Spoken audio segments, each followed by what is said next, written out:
We're told that something between 65 and 95, the number is hard to nail down, 65 to 95% of children who go through this process before they're 18 will eventually work to transition back.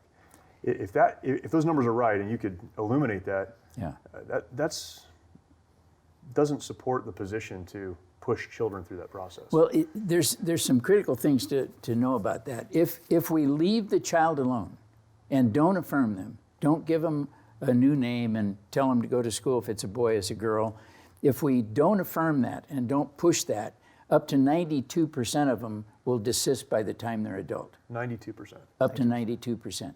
It can somewhere between 80-some% and 92%. They'll grow out of it. They'll just basically grow out of it. Here's the problem.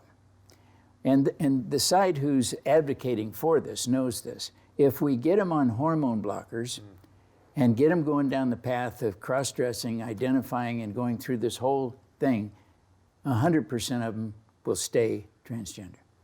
Yeah. Because they're locked in. They've changed. Once you begin to stop puberty and begin to interrupt the natural development of the body, you've interfered with the process that God had intended for them to go through. And so you're playing God with somebody's body. Catching them early and they know that. This is why they keep lowering the age group. I mean, they're cutting girls' breasts off now at 12 and 13 years old and putting them on hormone blockers. They're doing it with younger and younger, which is, to me, a total tragedy. Yeah. Well, we could be here for 3 hours, not 30 minutes, but so I got to interject here and ask the really important question for me, and I don't know the answer to this exactly, but for the listeners, what brought you to the turning point in your life? What was the transition point for you? Yeah, I thought I'd done the right thing. I thought this was cool, and I was going to be a psychotherapist. So I started studying at UC Santa Cruz. I was going to go get my PhD, and I was going to help people transition. Right? So this is while you were had surgery, 8 years as a woman? I'm Laura. I'm at school as Laura. I'm going in and I want to study this. And so then I began to see, as the case I told you about, separation anxiety was the term for it, because he was identifying his mother. I thought, well, this is interesting. The more I studied it, the more I realized there are underlying causes. And nobody's talking about the underlying causes. When I went in and was approved by my therapist, he didn't ask, I told him my story, about how I was sexually abused, what had happened, the cross-dressing. And he said, well, what you really need is hormone therapy and reassignment surgery. And I'm on hormones for 2 years, and then they do the surgery in 1983. So, but he was wrong. What he needed to do is what I'm so passionate about today, is sitting down and trying to find out what's causing you to not like who you are. What happened? Tell me about what happened. And it's amazing, the stories that come out of these. Every one of them has a story to tell. We should be actually talking about their stories. We should hear them. Many of them are too embarrassed to talk about them. But it's funny, once they are able to regurgitate what happened and be able to deal with it, the healing begins right at that point, because then they know they weren't born that way. They know that they didn't need hormone therapy. They know that they didn't need surgery, and they know they'd been lied to, and they know that they could never actually, quote, change genders, because that's impossible. Right. So the whole thing was a lie, and that's what we're dealing with. So why, I don't want to get off subject here, but what is the underlying motive for indoctrination? Well, I wish I knew, I can't get into their head, but there's primarily, this was originally driven by 3 men who were pedophile activists. That's how it got started. It was Harry Benjamin, John Money, and Alfred Kinsey, kind of as a group. The 3 Musketeers are the ones who started this, because they believed that effeminate boys would be easy to transition. And so they began this work on hormone therapy and reassignment surgery. And then the first surgical procedure that I know of was in 1966 at Johns Hopkins University. And what's so interesting is, by 1979, there was a Dr. Charles L. Ihlenfeld who spoke about, he had worked with 500 men who had transitioned to women.